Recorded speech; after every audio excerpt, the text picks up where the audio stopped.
Codgertations time again, Ian. Here we are once more. That was quick. In the shed. Nice brown wood, isn't it?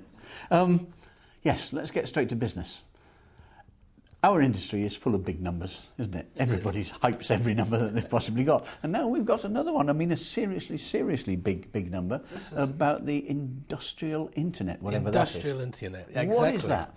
Well, okay, it's basically M2M gone mad, I think, is what it's about. Now, GE, these are the people that make all the machines in the world, you know, consumer machines, right up to big factory machines and so on. Yeah. They've come up with this amazing figure. They reckon that what they're calling the industrial internet, which is really M2M essentially, all of the machines in the world connected together, and all the consumer devices in the world probably almost connected together. But we're going out a bit here. We're going up to 2030, which, you know, this is safe. It's safer to prognosticate to 2030 because we'll all be dead and gone by then anyway. But anyway, 2030, they reckon that by applying M2M across all of these machines and so on, that GE, of course, will be turning out, the GDP of the world will rise by 10 to 15 trillion. Now, trillion's not an amount that you hear very often, even though we do a lot of big numbers, trillions in it. So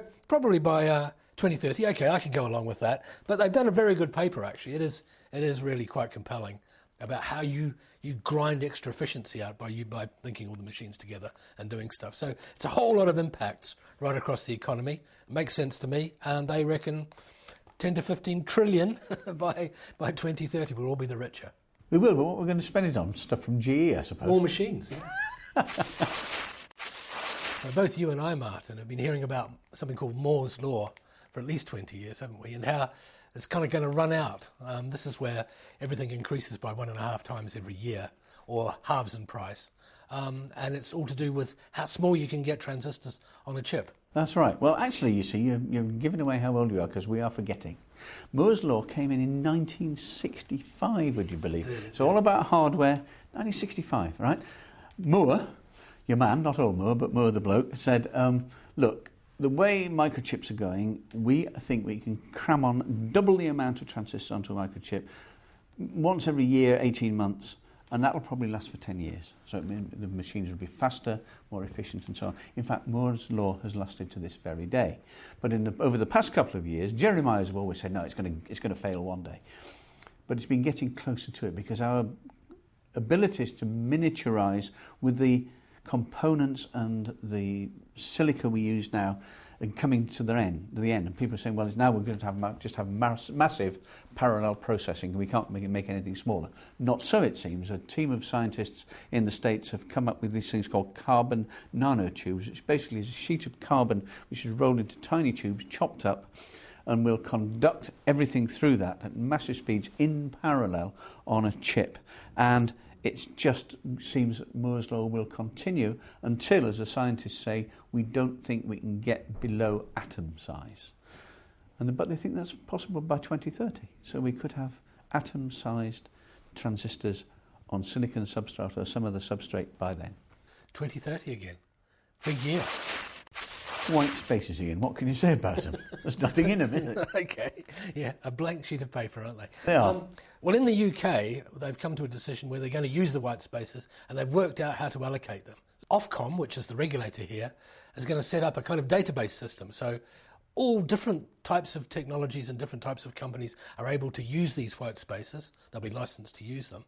But they're all going to share them rather than have a space allocated to each company.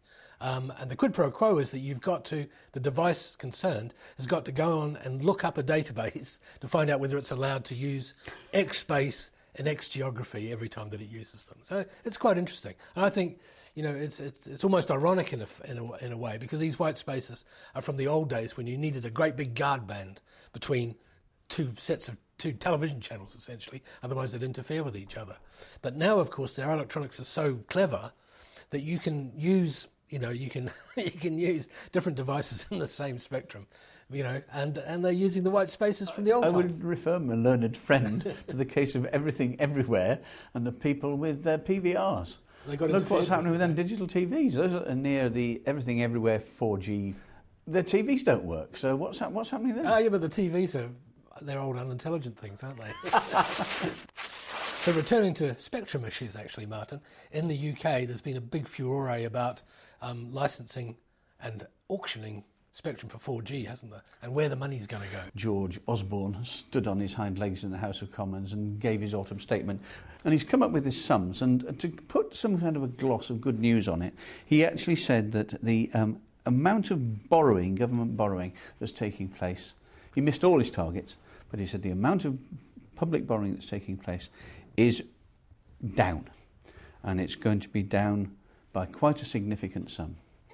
The reason he's been able to say this is because he's factored in the sale of 4G spectrum, which is going to take place sometime towards the middle or end of next year, and included it in these accounts. Now, if I did that, or if we did that as a business, we'd find ourselves in court. But he's the Chancellor of the Exchequer, so he can say what he wants. But the fact of the matter is, he has factored in the expected return from the 4G spectrum auctions is 3.5 billion. He's factored that in and says, because of this, our borrowing is down. The actual truth of the matter is that if he hadn't included this, because it's not there yet, it's not real, it's purely notional, public borrowing would have been up by 2 billion. So it's political gloss and the usual stuff. And at that point, I think I'm going to go to Canada. But we'll meet again before Christmas for a festive codgertation. We will indeed. Over a mulled wine. That's just on my peripheral vision. Peripheral village. I'm a member of a peripheral village, all right.